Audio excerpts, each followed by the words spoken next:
Around 600 CE onwards, the center of consciousness shifted further downward. At the spiritual and religious front, this corresponded to emergence of Tantra, complementing the Puranas. Tantra brought focus on Shiva and Shakti as the cosmic creative couple.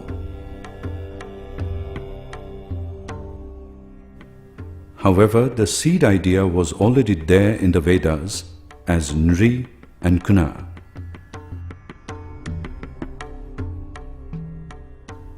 After the Vedic age, it became the Purusha and Prakriti of Sankhya philosophy during the Age of Reason. By 600 CE, these archetypal ideas evolved and got integrated into Shiva and Shakti of Tantra.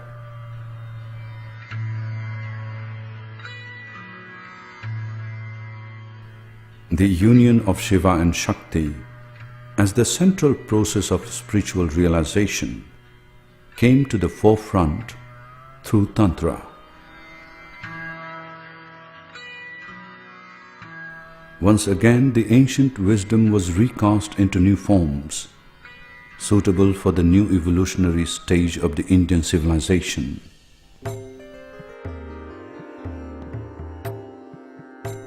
They took up the creative power of the life energy to turn it towards the divine realization.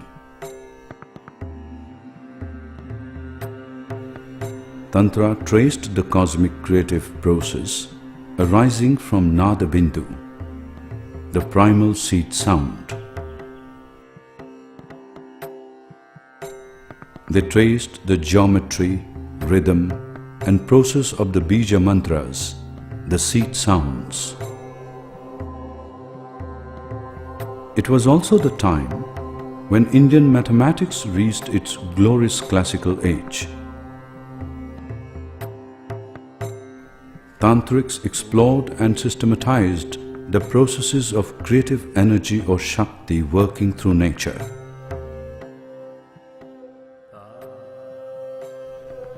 They mapped and organized the knowledge of the chakras and nadis of the subtle body.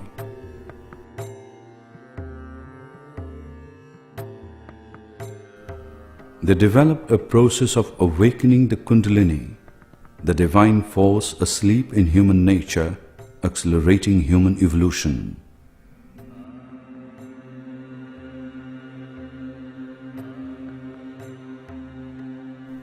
They developed extensive mastery over the occult forces beyond physical nature.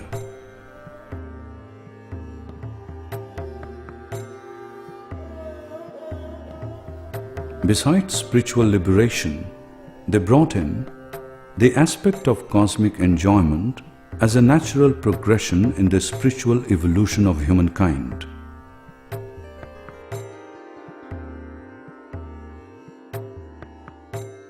They synthesized the spiritual relationship between man and woman, humans and nature. Even the sexual and sensual dimension of life was brought into the fold of spiritualization.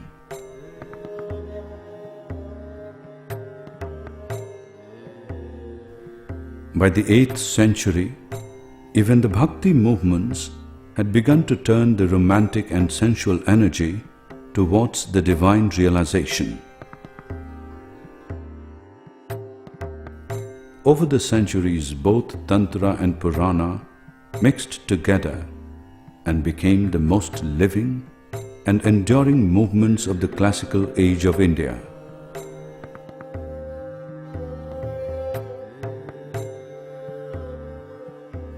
They had the most abiding result in the mind of the people.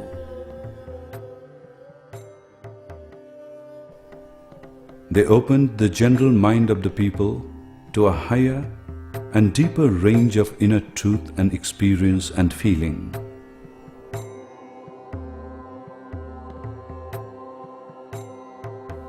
The centuries that followed saw the rise of massive temple architecture across India. By 1000 CE, India's cultural and spiritualizing influence was well established across Southeast Asia.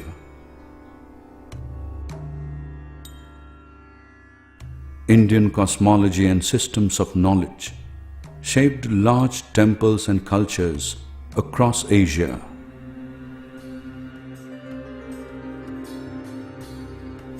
It was the universal nature of India's religions, philosophy, science, art and technology that attracted the Asian neighbors.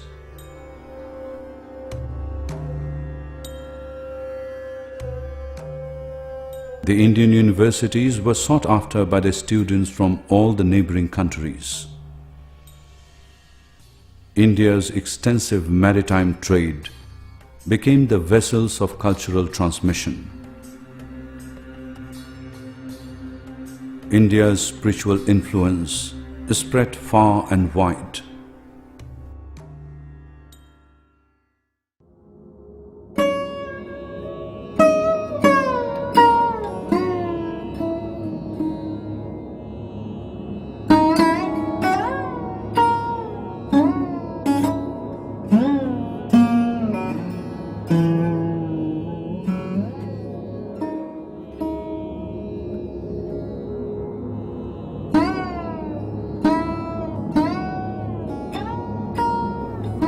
After spiritualizing the mind, the emotions, and the dynamic energy,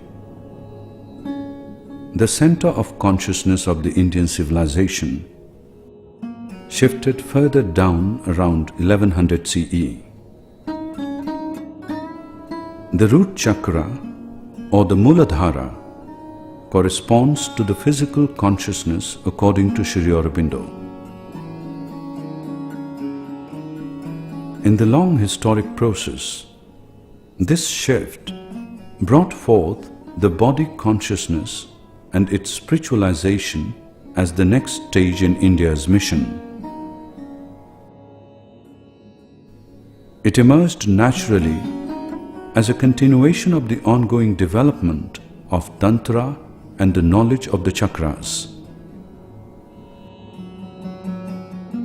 The divinization of the body became the field of research and mastery for the yogins of India. To accomplish this, Hatha Yoga was developed and systematized based on the ancient wisdom.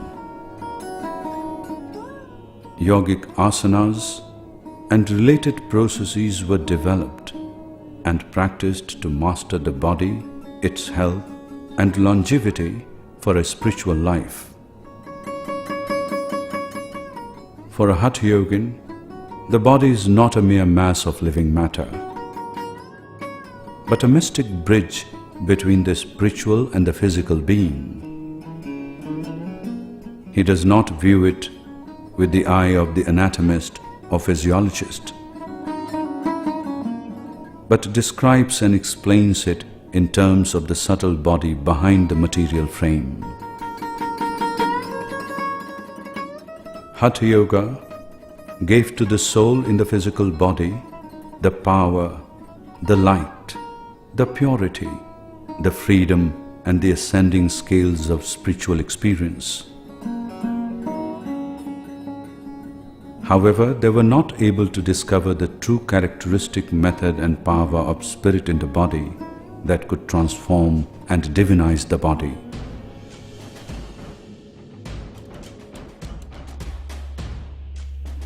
The methods of Hatha Yogins were physical, laborious and difficult,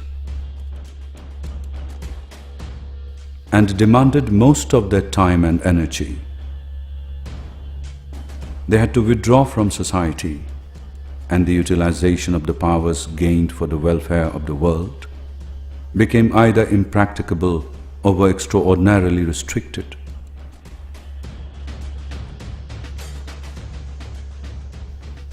On the other hand, the consciousness of the civilization was on its further downward movement into the subconscious ranges that were more dull, passive, and steeped in inertia.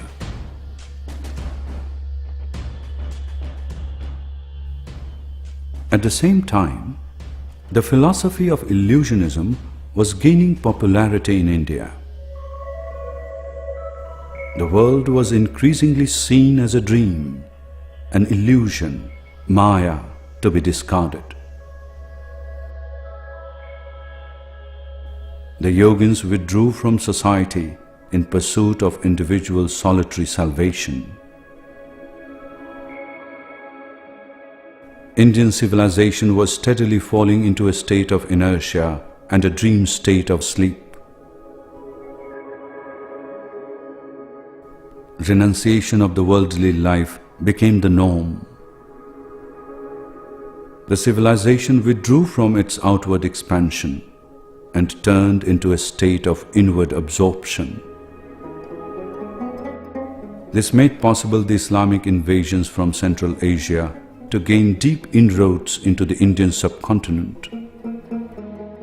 And India couldn't defend herself from looting and destruction of her temples and universities. By 1500 CE, most of India came under foreign rule. The Vijayanagara and Maratha empires were the last powerful creative outbursts of Indian civilization sourcing from her ancient stream.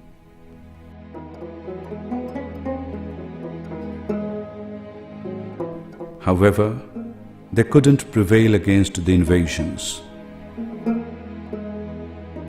The Indian culture became increasingly conservative. Meanwhile, materialism and modern science was rising up in Europe. The rising powers of Europe found their way to India. The British colonization of India was even more devastating than the Islamic invasions.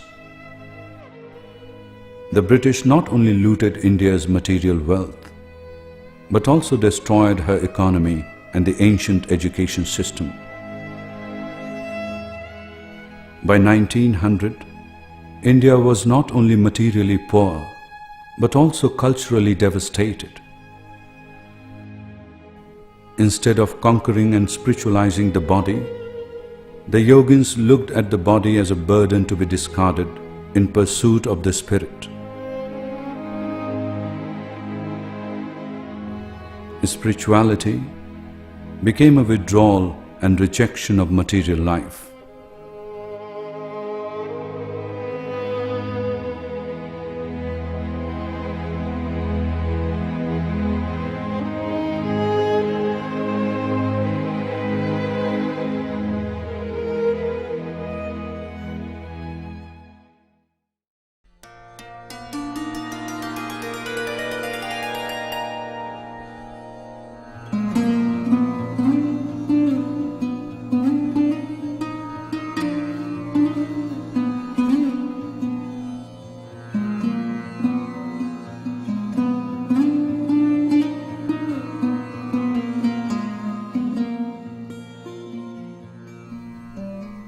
In the spiritual history of India, the first period was luminous with the discovery of the spirit by the Vedic rishis.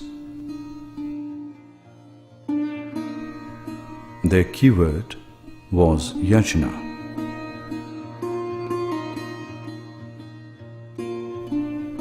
This was followed by the Upanishadic rishis, who rediscovered the Vedic experience but gave it a new form.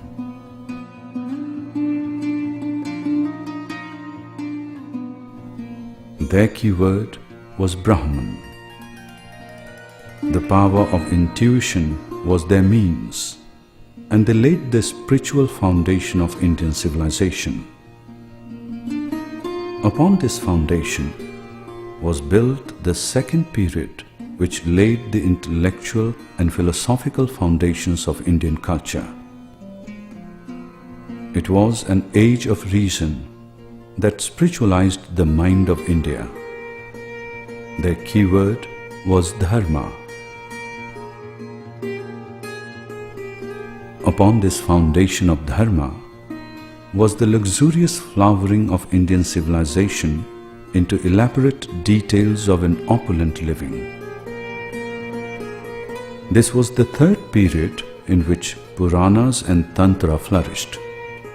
If Bhakti was the keyword to the Puranas, Shakti was the keyword to Tantra. They spiritualized the emotions, the life will, and the life of sensations of the civilization. It was the age of devotion and the age of power in India. By this time, what began with a small group of rishis had spread to cover the whole civilization and the wider Asia. The last period saw the attempt to spiritualize the body with the power of Hatha Yoga. However, this still awaits the discovery of the true characteristic method and power of spirit in the body. This period also saw the decline of Indian civilization under the impact of foreign invasions. The European colonization was a wake-up call upon India. Whatever temporary destruction this impact of European life and culture caused, on the positive side, it led to three needed impulses. It revived the dormant intellectual and critical impulse. It rehabilitated life and awakened the desire of new creation. It put the reviving Indian spirit face to face with novel conditions and ideals, and the urgent necessity of understanding, assimilating, and conquering them. India's rebirth began with social reformation movements with a spiritual orientation. Poets sourced their inspiration from ancient roots and promoted a new vision of Mother India. Artists gave birth to new forms of the ancient spirit. The ancient spiritual experience was recovered by three spiritual giants from Bengal. Sri Ramakrishna realized in himself all the spiritual wisdom of the ages. Swami Vivekananda's speech at Chicago was the most powerful message to the world that the giant Shakti of India was waking up. Sri Aurobindo awakened the will to freedom in India upon a spiritual foundation. He saw that the freedom and rebirth of India was only a step on the way, and that there was a greater role for India in the world. The world was heading for an evolutionary crisis. The human mind had reached a stage in its evolution. It had to go beyond the power of rational intelligence to a greater consciousness. But the ancient wisdom of India was fragmented and scattered into many schools of yoga that were incompatible. Sri Aurobindo recovered the secrets of the Veda through his own spiritual experiences. He mapped the entire spiritual history of India, synthesized its various schools of yoga, and gave birth to integral yoga, a yoga for the evolutionary transformation of human nature. He discovered the key to the divinization of the body, which the Hatha Yogins and Tantrics had missed.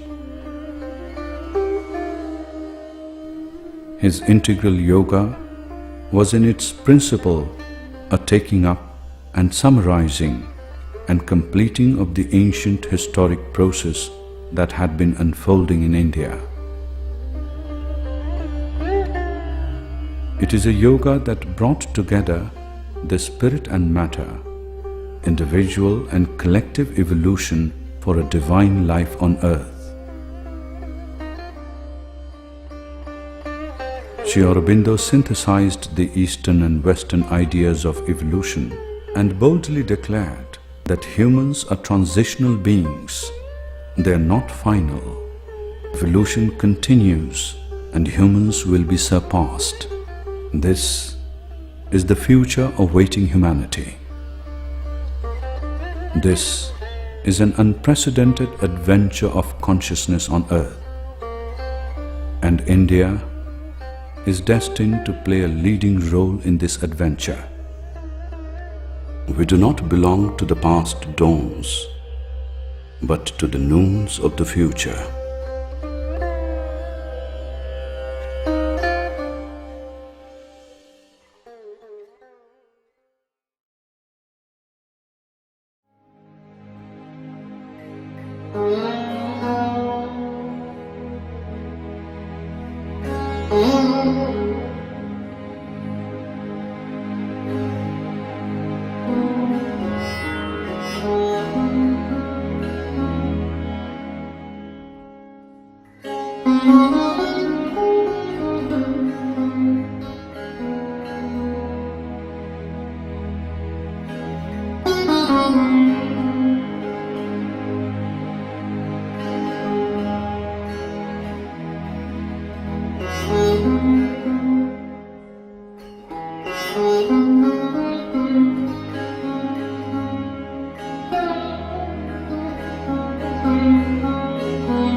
Alegrémonos, porque la locura que estamos viviendo es una ilusión que está obligando a más y más personas a despertar.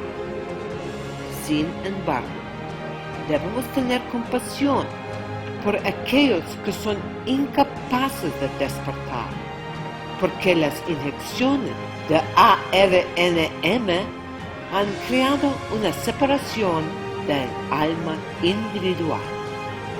La única manera de salir de la ilusión es mediante el incumplimiento absoluto. Los valientes han elegido conscientemente salir de la ilusión y continuarán su evolución de conciencia en la espiral ascendente de cristal. Sé que mi experiencia en la cárcel fue una bendición porque me obligó a dejar Canadá y lo que se percibía como una vida perfecta de una dentista muy exitosa y madre de 2 hijos maravillosos. Accedí al coraje que había dentro de mí, me abandoné a mi alma y salté a lo completamente desconocido. Hoy puedo ofrecer orientación a quienes eligen la vida en Colombia o Ecuador. Una estadía prolongada en Cascada Café Retiro cuesta $120 por semana. Durante tu estancia, expande tu conciencia con un taller de 2 días de conciencia, amor infinito. ¿Quién soy yo y qué demonios he venido a hacer en esta tierra? Realizarme. Aprende sobre la milagrosa nuez de Sacha Inchi. Esta planta oleaginosa tiene el mayor contenido de proteínas con todos los aminoácidos y ácidos grasos esenciales para el máximo bienestar de la salud humana. Finalmente, ofrezco odontología reconstructiva a un precio muy económico. Me guían las enseñanzas de Sri Aurobindo y la Madre.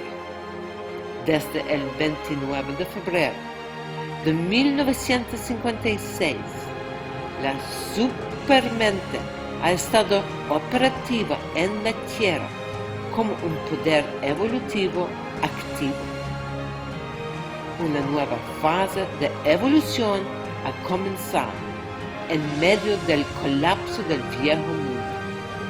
La conciencia, amor infinito, es una invitación a participar en una aventura de conciencia sin precedentes. ¿Te unirás a nosotros? Amor infinito.